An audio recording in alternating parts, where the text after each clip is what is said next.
नाज़िन वज़ीर आज़म शहबाज शरीफ चयो आहे त 16 महीननि जो सफ़र तकलीफ़ वारो हो। मुख़्तलिफ़ मुदिल मुल्क खे दिवालो थियण खां बचायो। क़ौम खे ख़िताब कंदे वज़ीर आज़म शहबाज शरीफ चयो त आइनी रस्ते ते हलंदड़ अनवारुल हक़ काकड़ जे नाले ते इत्तिफ़ाक़ कयो। हुन चयो त इक़्तिदार जी वाग निगरान हुकूमत हवाले करे छॾी आहे। सदस्य चवणो हो त उमीद त अनवारुल हक़ काकड़ अवाम जे वोट जी हिफ़ाज़त कंदो। आइन जे रस्ते सां आयासीं ऐं आइनी रस्ते सां वञी रहिया आहिनि।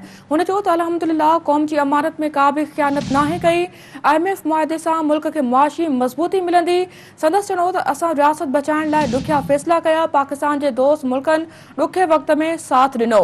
नाज़रीन, अहम ब्रेकिंग न्यूज़ तव्हांखे ॾींदा हलूं। वज़ीर आज़म शहबाज शरीफ चयो आहे त 16 महीननि जो सफ़र तकलीफ़ वारो हो। मुख़्तसिर मुद्दे में मुल्क खे दिवालो थियण खां बचायो। क़ौम खे ख़िताब कंदे वज़ीर आज़म शहबाज शरीफ चयो त आइनी रस्ते ते हलंदड़ अनवारुल हक़ काकड़ जे नाले ते इत्तिफ़ाक़ कयो। हुन चयो त इक़्तिदार जी वाग निगरान हुकूमत हवाले करे छॾी आहे। संदसि चवणो त उमीद त अनवारुल हक़ काकड़ अवाम जे वोट जी हिफ़ाज़त कंदो। आइन जे रस्ते सां आयासीं ऐं आइनी रस्ते सां वञी रहिया आहिनि। हुन चयो त अल्हम्दुलिल्लाह क़ौम जी अमानत में का बि ख़ियानत नाहे कई।